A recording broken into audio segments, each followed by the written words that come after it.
Nitish, first of all, I would like to thank you for sparing time for this conversation.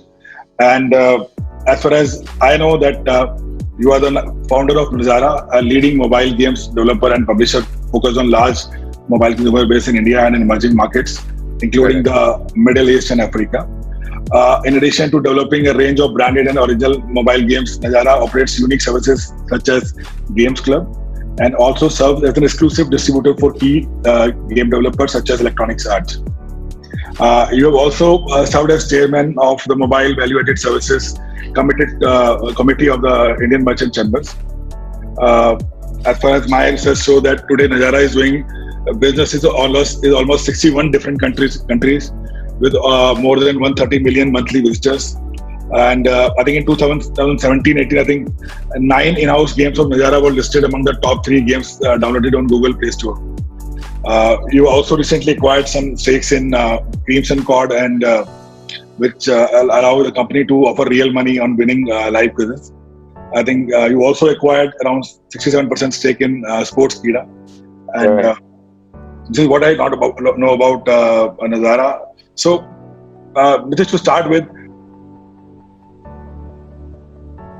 like if you can highlight important events and people who have helped in shaping you and your venture.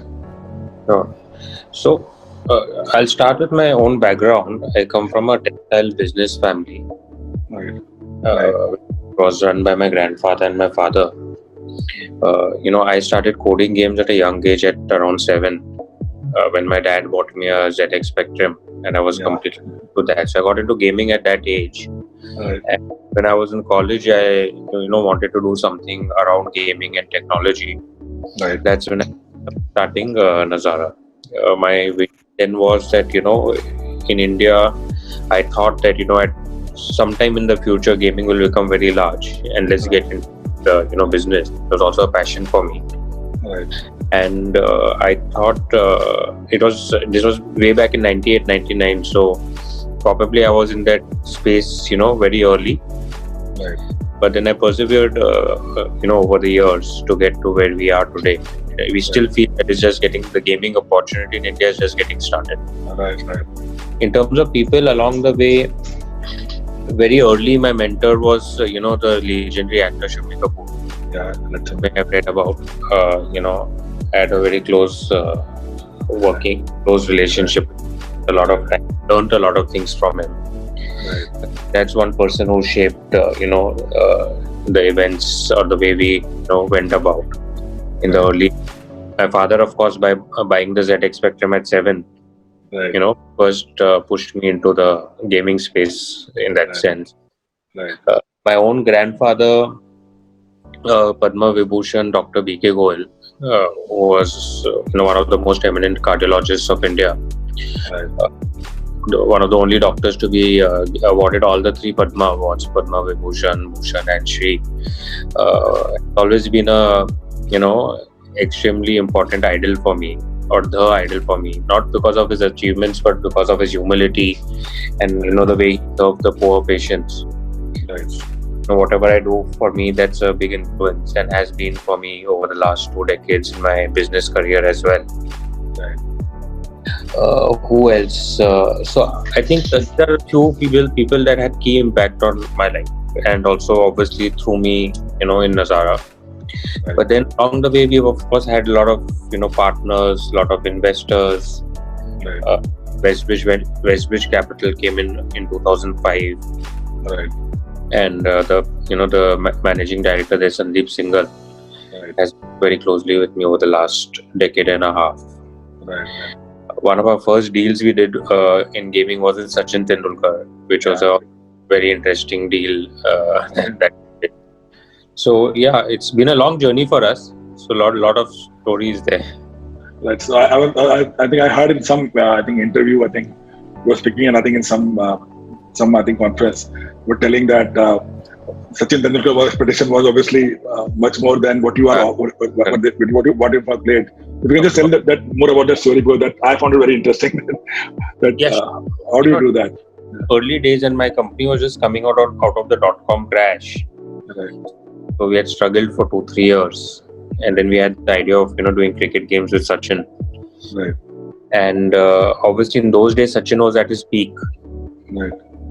So his endorsement deals those days used to be $1 million a year, right? Right.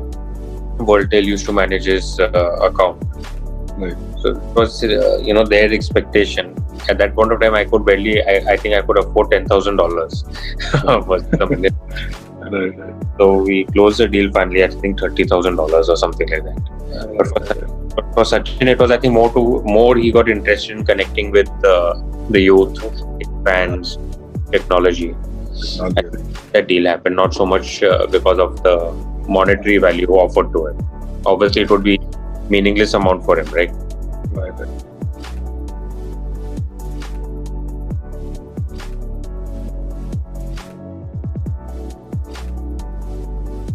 I think that's one more proof of that. What you wish, and if you are passionate about something, you are able to get it, irrespective of what is the size, and even if you don't have that capability at that time. Yeah. Absolutely. Do not get scared of dreaming big. Right. Great.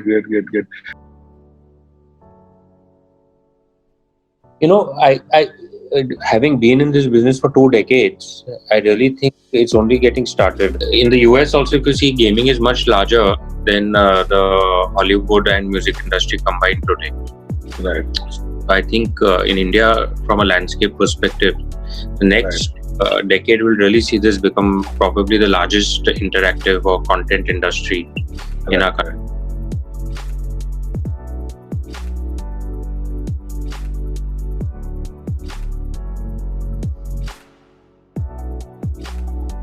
Right. Great. And okay. And so you've been into now this journey from almost now 2 decades. Right. So, and I'm sure you have solved a lot of challenges, right, from team building to technology to tie-ups, right, to and then taste the market and understand the customer pulse, understand the customer behavior. And in our business, it's so dynamic, ever changing that there are new challenges that come in all the time. Right. But I think for me personally, I still feel as a manager myself, I still have a tendency to land up micromanaging to a certain extent. Okay. Which I keep working towards, trying to resolve. We have a great CEO, Manish Agarwal, since the last 5 years. Right. So of course he, does a lot, but I still tend to micromanage a bit. So I think that's a challenge that at a personal level I need to resolve. Right. At a company level, I think we've done well. We've expanded, like you said, we've in the last 3-4 years done many acquisitions. Right. Some of and we actually acquired 14 companies in the last 3 to 4 years. Oh wow! Right. Please send more details on that. Right. So I think we've done well. We are building this Friends of Nazara network. Okay. In strategy, acquiring other companies and letting the founders, continue to run those companies independently. So I think that strategy is working well for us. Okay. In the last 5 years, we've also onboarded new investors. We had, Rakesh Jhunjhunwala invest in the company. Okay. And especially since we intend to go IPO, having someone's experience from the public markets is always, a strong credibility for us. Right. So I think that's helped us quite a bit. So I think on those aspects we are okay, but I think the real challenge really is to keep abreast of the ever-changing expectation and technology. Because they are moving very fast, and we need to keep up pace with them.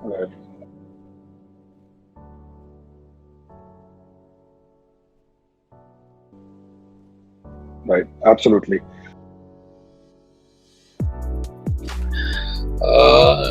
Regrets, I think one regret that I have is that I think at certain times we could have been more aggressive or had a larger risk-taking appetite. Right. But I think because I started the company in '99, then the .com crash happened. We kind of burnt our hands for 2-3 years. Right. Generally, our DNA became a bit more conservative. So we've run the company in a very profitable, bootstrapped manner, over the years, built it organically. Right. But at certain times that we could have, perhaps been, having more appetite for risk and perhaps have grown faster.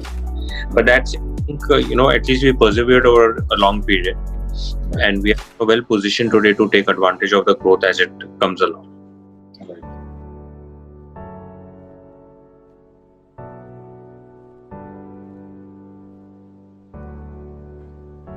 Great. And I think if I talk about, say, your future right now, I think IPO is one which you are eyeing on and we're working on. Other, you said that you have created a kind of pool for investors. And I think you have also invested in a lot of new ventures apart from technology also. I think one is, that Biryani Bank, if I'm not wrong. Personally, I've invested in a handful of companies, but I don't spend a lot of time on that, to be honest. And that also the last 2-3 years only I have done. Yeah, I think we can. So we have 100 million monthly active users today in our network. I think how can we take this to about 400-500 million users in our network? Right. Over the next 2 to 3 years. Right. How can we, the original vision that gaming will be big in India, and how can we come out as a clear-cut, leader in that space? Right. Bringing significant value for our consumers, right, and then obviously our shareholders and teams as well. I think the next 2-3 years, I'd really like to see those things, crystallize a lot more. Right.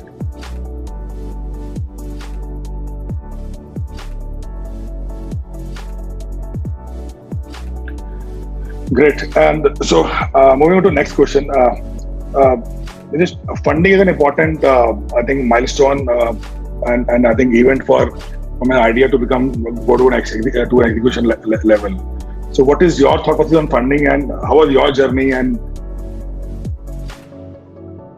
so, for us, we raised very little capital for most of our life. Okay. We raised, only $3 million in 2005. Right. And since then, we bootstrapped the company all the way till 2018, where we raised another $8 million. The larger transactions that happened almost, I think, about $100 million, but they were mainly secondary transactions in the company. So, as our own company, we've been profitable since 2006, 2007. Right. So, we've kind of grown through our profits and through our reserves rather than a lot more capital. Okay, right. But we had the luxury of time, or took a lot of time, whichever way you see it, because the market didn't exist. So my learnings are, sometimes raising a lot of capital, especially if you're early in the market, right, be dangerous. Because I saw in the early years, like in between 2005 to 2010, some companies that raised much more capital than what we did, right, ended up burning that capital when the opportunity didn't exist, and then actually went out of business or could not compete with us, whereas we were growing slowly on a profitable business. Right. I think having the right amount of capital, undercapitalizing or overcapitalizing the business can be a big challenge. Right. It's not just if you are able to raise a lot of capital, does not necessarily denote success or guarantee success. Sometimes it can be around, because you may actually go down a path, burn, which may not be very healthy. And by the time you realize you've already burnt a lot of capital. Right. And the related pressures from investors and all of that come to bother you. So I think striking the right balance, in my view, right now is striking the right balance is important. In Nazara, I think we undercapitalized the company. Right. Okay. To a certain extent, we really bootstrapped it, but we can get the right. If entrepreneurs can try and get the right balance, it's great. And I think at an early stage, if they can get smart money, where besides the money, they get some entrepreneurs or someone from this industry to kind of work with them as mentors also, I think that can be very helpful.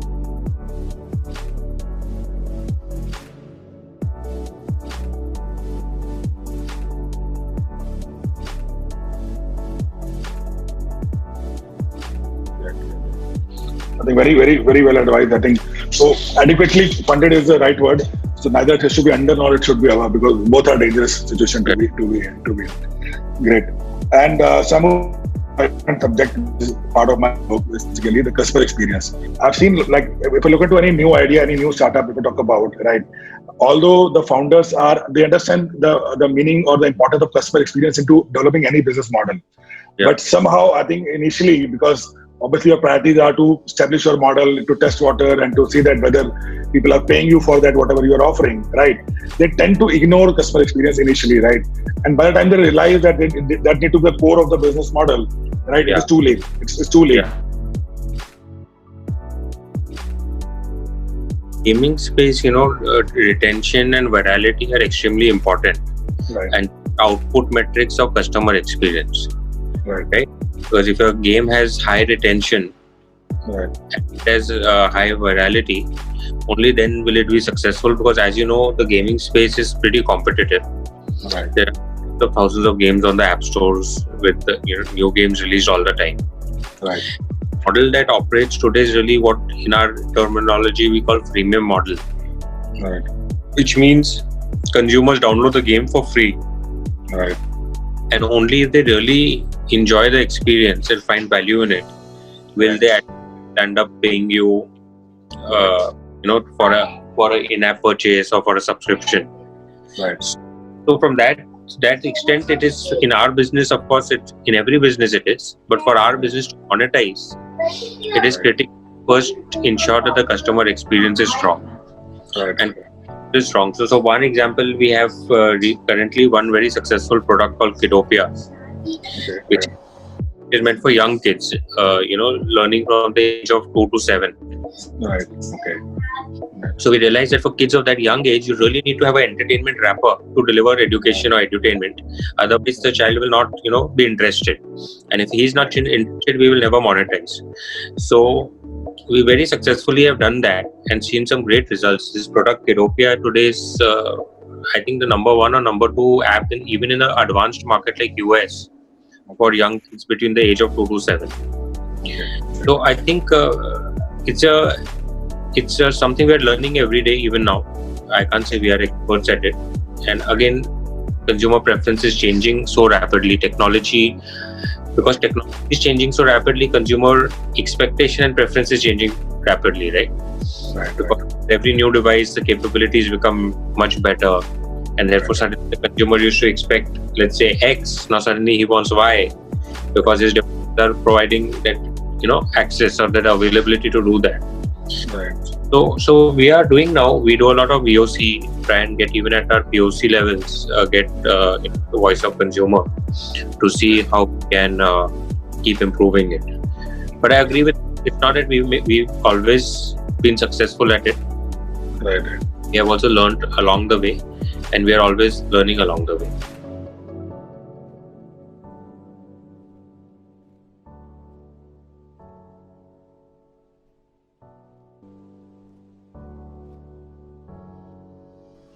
Okay, great. I think very honestly described on that. And so moving on to my next question, Nitish. I think the intent to support is there, Right. but I think a lot more. There's a lot more that can be done Right. in terms of simplification of process for the startups. I find things like the ESOPs and all today are still very restrictive in terms of the way it offered to companies and to people, to teams. Especially on the tech side, if you want startups to really grow, I think some of these things will really have to be fixed far more aggressively. I think, honestly, in a country like India, startups will in any case grow because the opportunity is so big. Right. Even the constraints, they will grow. But if some of these can be further unbottled or unblocked, Right. you can see faster accelerated growth. Right. Hopefully that will happen now with the current government wanting to make a lot of companies self-reliant in India. Right. Very hopeful that they will pay a lot of attention to this. Sure.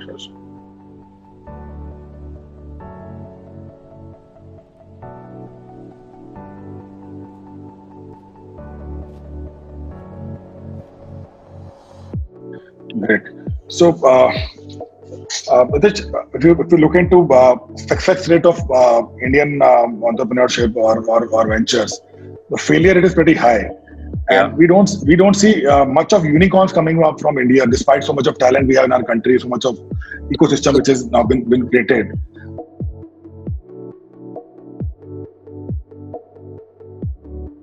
I think startup failure rate generally is extremely high. Uh, India or in the US or anywhere else. I think the only difference is that in our society, Right. we still view failure with a little bit negative perspective. Right. Yeah. Whereas I think in more evolved markets in the US and all, failure is not really looked at negative. It's actually looked at positively that you've done a startup, you've failed, so you've gained some great experience. Right. VCs actually love to invest or back an entrepreneur who may have started a couple of times and failed. Right. So I think encouraging founders to take a risk and not be worried about failing, whether it's from a societal pressure or a credibility perspective, will help people take a lot more risk. In terms of the failure rate, I don't think it's necessarily much higher than what it may be elsewhere.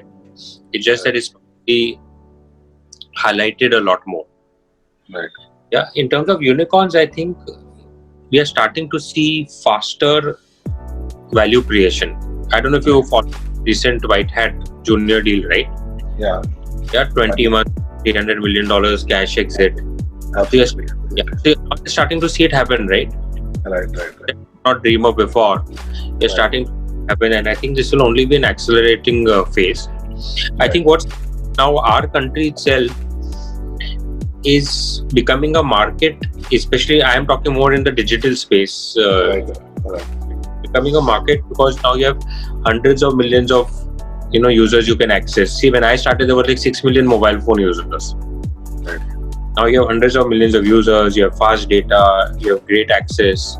So I think it's becoming a large market, and that large market, like what China has been, in the last 2-3 decades. Right. Now the entrepreneurs can find that home market, and it's always much easier to work and start something for your home market because you understand the nuances, right? Today, when I'm starting something for US market, I have to understand that culture and all of that. Right. Setting up something for India for a founder here is much easier. And now the market has scale. So since the market has scale, it will allow companies to grow faster. The other thing is now there's a lot more capital available. You have in the ecosystem, you have a lot of angel investors, Series A investors. So liquidity is high. So I think even for founders to grow faster, raise capital is much easier with good ideas and decent teams. Right. So I think we are at that inflection point at the next decade, this 2020 to 2030. Right. I think not only large number of unicorns, but large number of decacorns, $10 plus startups. Right. I think it's all happening already. So I'm not pessimistic at all about the state of the startup industry in India.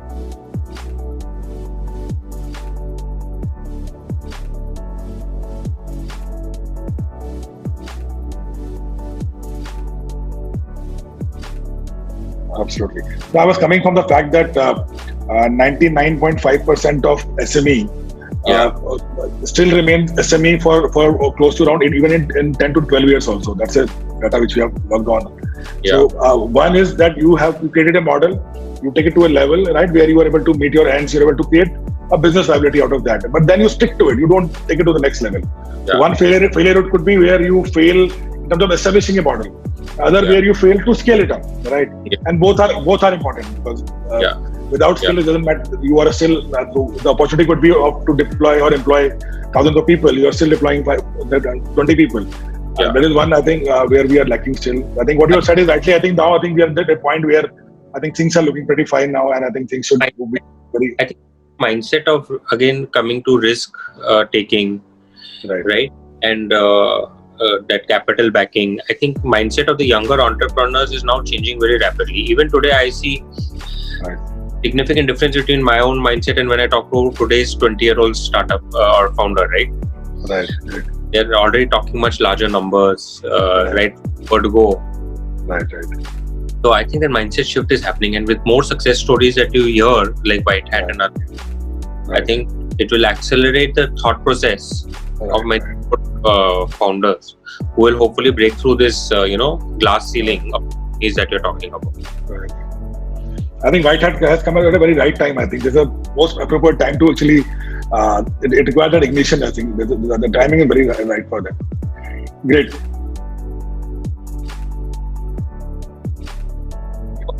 For me, the few things that I have, I'll share with you what has worked for me. Yeah. More, what you should do and what you should not do, because what happens is every startup and every person, different things work for different people, right? Absolutely. It has to match your personality, it has to match your company's DNA, it has to match your company's culture. Right.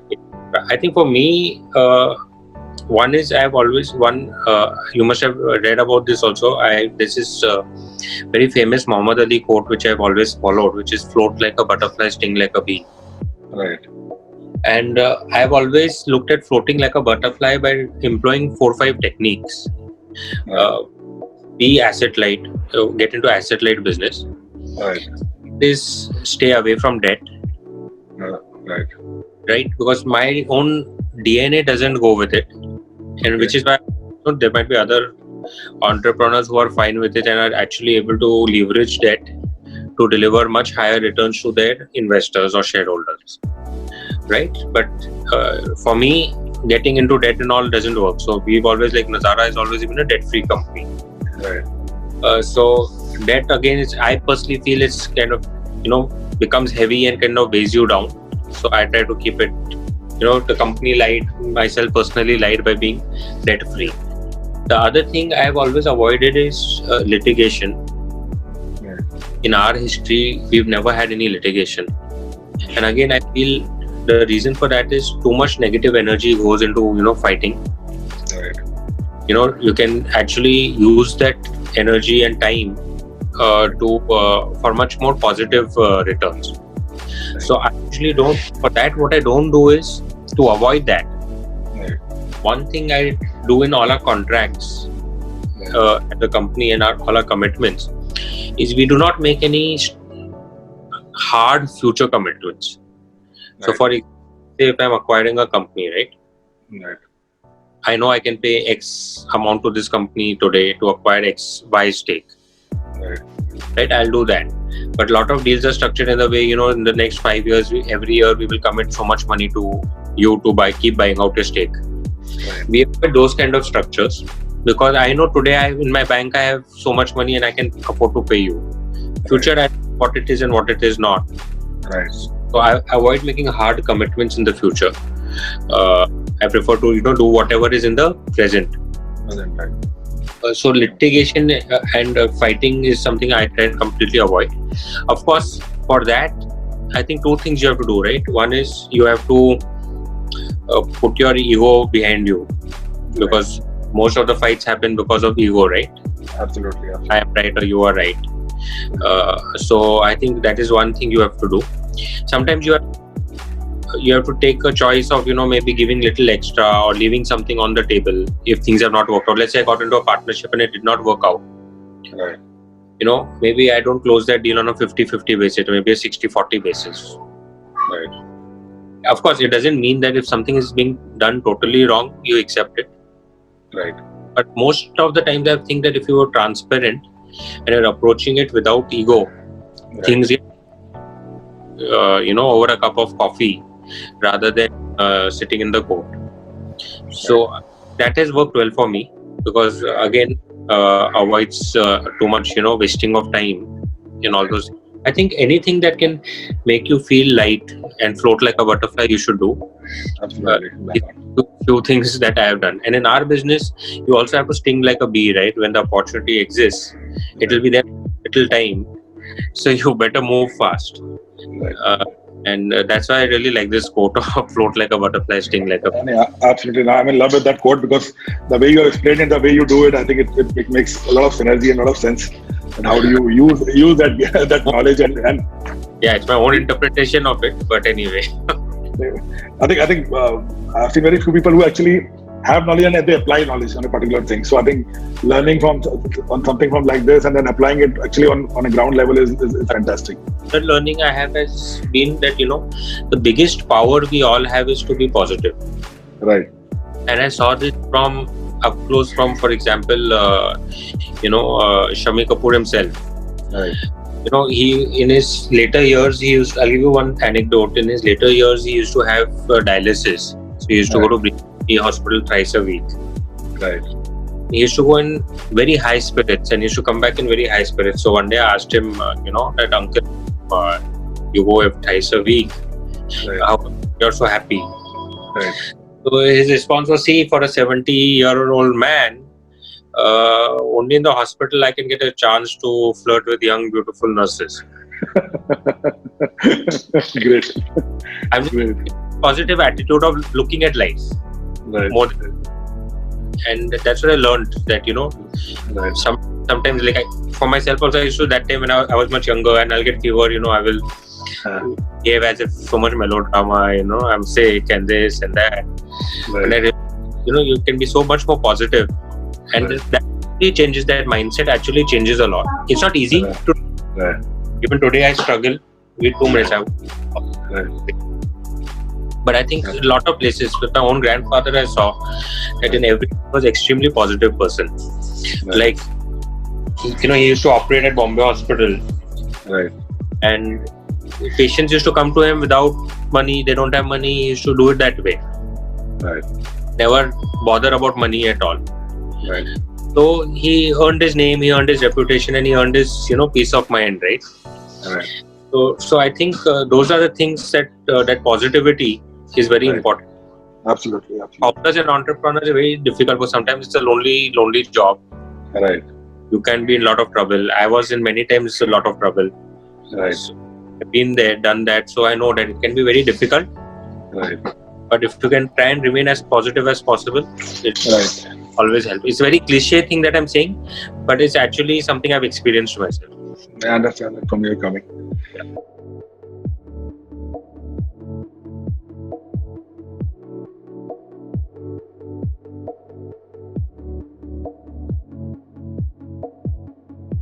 Great. So with this, Nitish, I'm moving on to my last question, which is of my personal interest. So what came into your mind when you first time heard the name of my book, and what is your definition of Junoon, Jurat and Jugaad? So I'll be honest, I didn't investigate too much in detail in terms of what you were doing in terms of your book, but you reached out to me. I said I'll share. I don't lose anything in sharing my experiences, right? Right. Even if 20 entrepreneurs will read it and get out of it, it is a good thing. Absolutely. Yeah. And in terms of Junoon, Jugaad, and sorry, what is Junoon, Jurat and Jugaad? Junoon, Jarurat. Yeah, need. Yeah, I think Junoon, passion, right? I think you cannot be a very successful entrepreneur without passion. Right? 20 years I'm running this company without passion, it's impossible, right? Absolutely. Go through so many ups and downs unless you received it. Like, I started gaming, every time it was maybe next year gaming will take off in India, next year it will take off. It was like a mirage in the desert, right? You used to feel it to take off, and then it didn't used to take off for a very long time. Right. 8-10 years it was like that. So I think you really have to have that conviction and passion to pursue. Even today, globally, when you see you see what Elon Musk is doing, right? Right. How can you achieve that without passion? Absolutely. Right. So I think it is this. In terms of need, I'm not sure from what perspective you are putting it as a book title. Can you explain that a bit? So from my point of view, it's basically the need of the customer. Like it's about basically the business model. Model. Because how do you understand the need of your market, your customer, and whatever you're producing, how you're addressing that? I think in today's world, especially with the way it has become a very flat world, right? Right. Every consumer has everything on his fingertip at 1 second, all information. That information arbitrage doesn't exist anymore. Absolutely. And therefore, until and unless you are able to really solve something for the consumer, right, being a sustainable business model is going to be impossible. Right. Therefore, I think it's very important to understand and continuously move, and also understand that need is continuously a moving need. Right. Therefore, you will have to keep evolving very faster. I think the pace of evolution has got accelerated now. Right. More technology businesses, but also I think for other businesses, because the disruption is very fast. Right. And therefore, you have to keep, momentum. So you got Junoon, Jarurat, and Jugaad. Jugaad, of course. In our history of 20 years, we would have done all the Jugaad that was required, right? Not in a bad way. Obviously, right. But I think I'm doing with Sachin was a Jugaad only in a way. Absolutely. Yeah. In my language, it is basically that keep the ball rolling. That you will never be so resourceful that you can have all the resources to do whatever you want to do. You need to find out ways to keep it rolling and keep it. Look for the next day and keep moving. My learning in that is that there is no ideal situation, right, for which you have to wait and then do something, right? Right. You have to keep trying. You have to keep thinking of ways around the problems that you are having. Right. So great. I think it's a good title you have. Great. So, tell me a little bit about your own background, no? Sure, I'll tell you. So, primarily I'm into business of BPO, KPO from last almost 2 decades now. Started in 2003 only. So what we do is we create. So initially we were primarily into BPO. We used to work for telecom banks, doing all kind of processes for them, like from sales to collection, retention, customer services for them. Basically, it's to do complete lifecycle management for retail customers initially. We were at one point of time the largest telemarketing partner for Vodafone across globe. We used to acquire around 18,000 postpaid numbers for them monthly, like around some time back. Then what we realized is that I realized that BPO is not a future game, right? It will die its own death, right? So now what we have from last 4 years, in fact, we launched our own product called Dial Desk, which is a fusion of cloud telephony, CRM, and BPO. Right, where we offer complete customer service solutions to SME on a pay-per-use kind of model. So suppose say as low as say 1.5 lakh rupees of per annum kind of cost, you get a 24/7 number, you get which is manned by people and trained on your process. There's a CRM on which you can design your complete ticket management workflow and all the thing. This is what we started around 2 years back when we started working for SMEs. Okay. So now what we are focusing is that we are not a normal BPO. We focus only on solution where either we can add revenue or we can cut on a heavy cost for customers. So we have a lot of good business case we have created for a lot of our customers. Like in FMCG, we work for clients like GPI, which is a brand owner of Marlboro, and we have replaced the complete field model into a telecalling and a technology-based model. Okay. So what we claim now is that transactional BPO will die, and we are here to kill. So, and then journey we realized that our own product. So we were more of a solution and execution company. We were not a product company. So we thought that putting a product and then not doing justice with it would not be the right thing. So we realized, and we tied up with Zendesk, which is one of the finest ticket management software in the globe. Then we tied up with Lead Square, which is an Indian company for sales and marketing automation. So now we use all these technologies to create solutions around various business problems for small to large corporates. But Dial Desk is one more product where we are targeting all your SMEs, solopreneurs, medium enterprises, basically with team size of 5 to 20. And all those to help them in automation of their marketing tools, automation of their complete sales management, and then customer services on where we don't only do consultancy with them. We do consultancy. We create a process for them. We put technology for them, and then we deploy our own people for them in case they need it. That's what we do as on day. You are based out of where? Noida. So we are based in Noida, but we have multiple centers across country. So we have center at Ahmedabad, Jaipur, Hyderabad, at multiple locations. What made you write this book? So obviously there are a lot. So I'm I'm a first generation entrepreneur. No one in my life, my family has ever done business. My father was working with railways. So again, typical that middle class mindset of like even today, if I tell him the size of my business, he might go get fainted. Gary, the size of what you're talking about right now, right? So I have my own learning, and what I realized is that I wasted a lot of my precious years. Right. So 20 years, what I've done in 20 years, I think I can do it maybe in next 4 years. So I think what I realized that the clarity was something which was missing initially, right? We just do it because out of passion, right? And so in that during we learned our own hard ways. Yeah. But then I thought that okay, I have my story to sell. But then I realized that why to waste this 20 years of precious time of anybody who want to do business, right? So if I can put some learning into into right place, into right format, and even if I can inspire one person, or if I can save few years of even one person, I think that would make sense. And then I see a lot of people who say that okay, I'm doing it because I am passionate about it. But then you ask them 2 more questions, and then they see 2 more problems. They surrender to the idea. So how I describe passion is that a dream in which you can exchange in lieu of infinite pain, right? Where you put a condition to it, then it's a desire. It's not a passion, right? You will, the moment that condition is not there, you will surrender. And in business, I think you know better than me that you cannot surrender, right? You need to get out. You need to get out, right? Similarly, if you don't understand the need of your customer, how it doesn't matter that even if you're passionate, if you don't understand your customer, you can't do anything about it, right? And then throughout a journey, there will be not a single day when you will be completely resourceful for whatever you want to do. You have all the resources in place, right? How do you see the next? So what is important is that you see the next day. So to see the next day, you need to do a jugaad, like what we call it in Indian language. But ultimately, it's a way of doing things in a smarter way with whatever you have. So I think for me, seeing the next day is important, right? So the complete book is based on 10 points, which is one is the learning, that you need to have clarity and learning, the 2 fundamentals.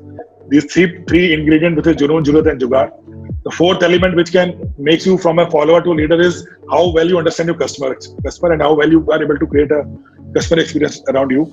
Then whatever business you do, you go to multiple stages, like you are right now into a scale-up position where you are scaling up to different level, right? But when you start a model, you are into a survival stage where you go and validate your business model. Then you enter into struggle stage where you are able to create a model, but you are not able to meet your ends, right? Then you come to a stage which is the stabilization model, where you have decent income and you're able to pay your debts and you're able to take a X amount for yourself. I think this is where this is called the death trap, where most of the people get relaxed, right? Okay, now I think I'm home. Yeah. And I think this is one of the major challenge and obstacle I've seen in India, which stopping us people from going to the next level, right? Where they don't think about scaling it up. They want to relax. So I call it as a death trap, basically, for an entrepreneur. And next is obviously the scaling up model, that where you bring society, country, and your people around it, where the objective of your life becomes much more bigger than what you have been doing it throughout your journey. So that's all is about. And then I've been meeting a lot of entrepreneurs like you. I've met somebody who has I met Dinesh Agarwalji, the owner of India Mart, right? So I'm just trying to revalidate these points, that how whether my thought process or context is right or wrong. And everybody has given me so much, I think, validation on these points, and everybody has actually given a lot of thumbs up on that. So I think just trying to put it into the right format and give it to people if they can inspire anybody in life. So that was the whole idea of the book. Great. Thank you for reaching out to me. Great, Nitish. Wonderful meeting you. And so I'm so much thankful to you for giving us the time. And wonderful, a lot of learning I have for me, and a lot of value to add in book again. And I wish you all the best, and looking forward to your IPO and a lot of new ventures from you. Okay. Thank you, Nitish. Bye. Take care. Thanks.